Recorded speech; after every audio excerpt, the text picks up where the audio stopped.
Welcome back to the Deep Dive. Today, we are taking a scalpel to the digital foundation of modern technology.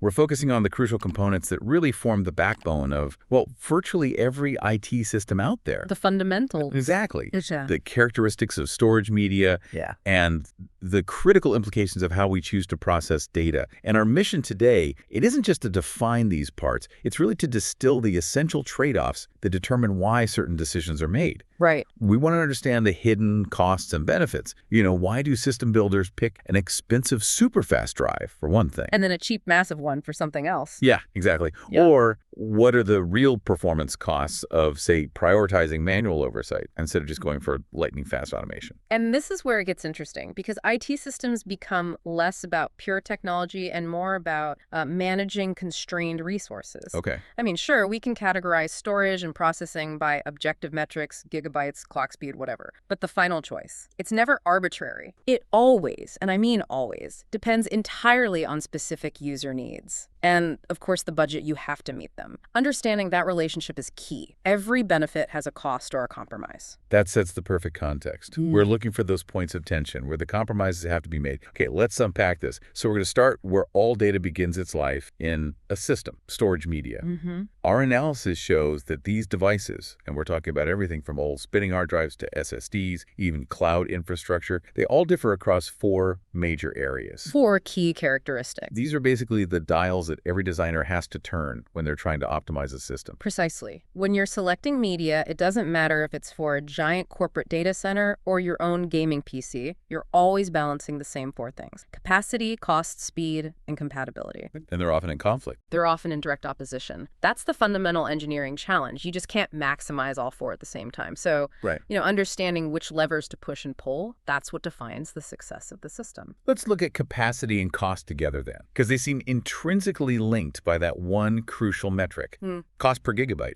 Capacity, simply put, is just how much data a device can hold. But for an informed audience like ours, we need to go a bit past that basic definition. Absolutely. Moving past just the byte count, what's fascinating is how the value of that capacity changes based on how fast you need to access it. Right. I mean, think about the different tiers of data storage today. You have these massive archival tape libraries where data might cost, I don't know, pennies per gigabyte. Super cheap. Super cheap capacity, but retrieving it could take minutes, which is slow. And then on the complete other end of the spectrum, you've got the high end, where you might be paying many, many times more per gigabyte for the instant access of an NVMe flash drive. And that's the first major trade-off point. It's why budget is so critical. The implication here is that higher speed and higher capacity, when you combine them, they translate directly to an almost exponential increase in cost. Wow. If you need instant access to petabytes of data, you are paying a colossal premium. But if you can accept, say, a 10-second delay for retrieval, you might save millions by choosing slower, higher density storage. Budget doesn't just influence the size of the system, it dictates the entire performance ceiling. So if capacity and cost cover the sheer quantity of data and its price, speed is.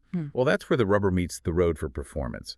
How do we even quantify storage speed beyond just saying it's fast? Well, speed is defined as how quickly data can be read or written, but that needs a little more nuance. Okay. We're really talking about 2 primary types of speed: sequential and random access. Sequential is easy. It's like loading a movie file, one big continuous block of data. Right. Random access, though, that is the far more painful metric. That's when your operating system or a database is constantly jumping all around the disk, reading millions of tiny disorganized files. And that random access speed is exactly why the jump from HDDs to SSDs was so revolutionary, correct? Right. I mean, our sources all highlight that SSDs are dramatically faster than the older hard disk drives. It's because the physical mechanisms are completely different. An HDD relies on, spinning platters and moving heads. That introduces a mechanical delay. We call it latency. Every single time the head has to physically move to a new spot. And SSDs. SSDs have no moving parts, so they eliminate that latency entirely. And that elimination of the mechanical lag, that translates directly into the performance indicator that really matters in high-demand situations, IOPS. Correct. IOPS, or input-output operations per second. That is the real measure of storage responsiveness, especially for things like databases or large virtual environments. What's the difference in real terms? Well, an HDD might manage a few hundred IOPS. A modern SSD can hit hundreds of thousands, sometimes millions, of IOPS. That speed difference is felt directly by the user. Applications load instantly, manually, data processes rapidly. If a bank's transaction system needs millisecond response times, they have to prioritize high IOPS, and they just have to accept the massive cost for that flash storage. It's fascinating how a business need immediately translates into a hard technical requirement like IOPS.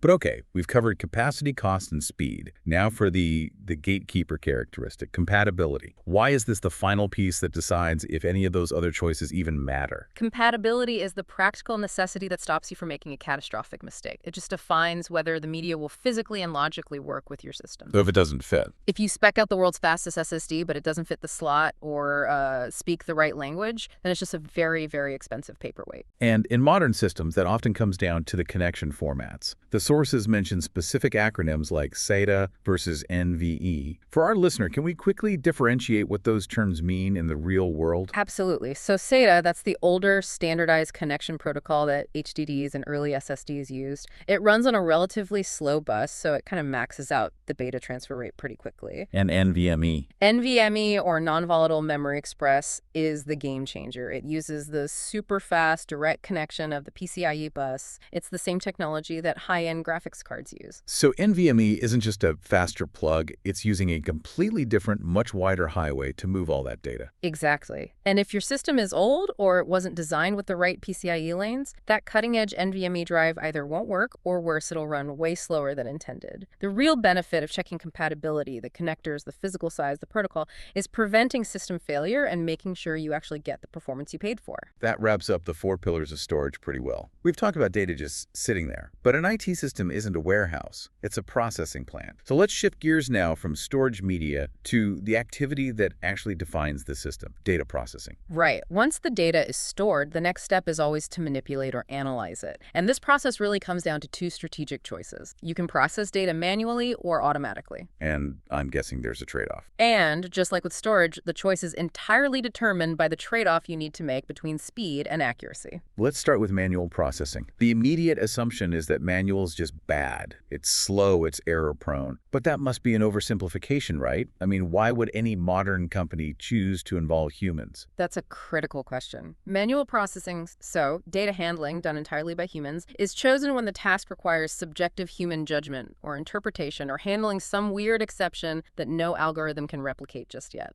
But the implication for bulk data is, well, it's grim. Manual processing is inherently slower, and it introduces a huge amount of variability. The error rate is the real risk. If someone is hand transcribing thousands of scanned patient records, transcription errors are inevitable. Even if the task needs judgment, that process is slow, it's expensive, and the quality is going to be inconsistent. And our sources use that classic example of handwriting data entry as a baseline for manual processing, which, I mean, that immediately highlights the problem of transcription errors. It's the perfect illustration of why we try to automate everything we can. You contrast that with automatic processing. This uses computers and sophisticated software to handle all the data transformation, the analysis, the flow. The benefits are, predictability, scalability, and crucially, massive speed. And when we talk about automatic processing today, it's not just a simple spreadsheet calculation. We're talking about massive, high-throughput data pipelines. Exactly. Think of modern ERP systems or ETL processes. A company might be ingesting billions of customer transactions every single day. That process requires immediate, repeatable, and flawless transformation before the data ever hits their analytical database. And if they tried to use manual processing for even a fraction of that load, the system would just collapse under the volume. Not to mention the error rate would make all the analytics useless. The choice is clear in that case.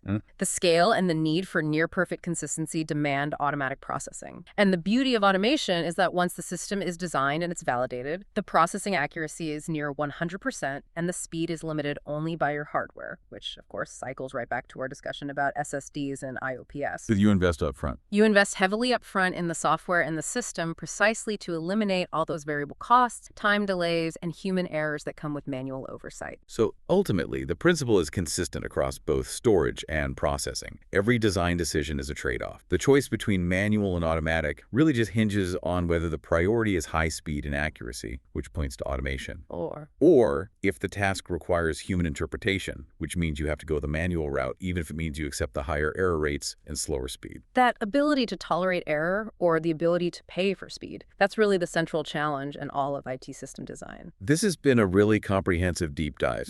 We've covered the 4 critical trade-offs for storage media capacity, cost, speed, and compatibility, and how balancing them dictates the price and performance of your system. Then we shifted to that accuracy and speed trade-off that determines how data is processed, comparing manual systems against the predictable low-error world of automatic pipelines. Yeah, and if we connect this to the bigger picture, the complexity of designing any efficient IT system is really all about balancing these opposing forces. Every decision is a calculated compromise. You're constantly weighing, for instance, paying that huge premium for an NVMe's speed, or, on the other hand, deciding if a task is sensitive enough to need human review and therefore accepting the slowness and error rate of manual processing. Yeah. Understanding these trade-offs is what lets you make informed compromises that meet both your technical and your financial goals. Absolutely. It's about leveraging the right tool for the right job under real-world constraints. And that leads us to a final thought for you to mull over. Considering that we know higher speed and capacity mean higher cost, and knowing the technical differences between SATA and NVMe, how would you determine the absolute minimum compatibility standard you'd need to maximize savings without risking immediate hardware failure? Think about it. Where's that specific point where choosing the cheaper, slower connector like SATA would save the most money while still letting your system handle, say, 90% of its workload just fine? When is good enough connection technology the smartest financial decision? Something to consider. Thank you for joining us on the Deep Dive. We'll catch you next time.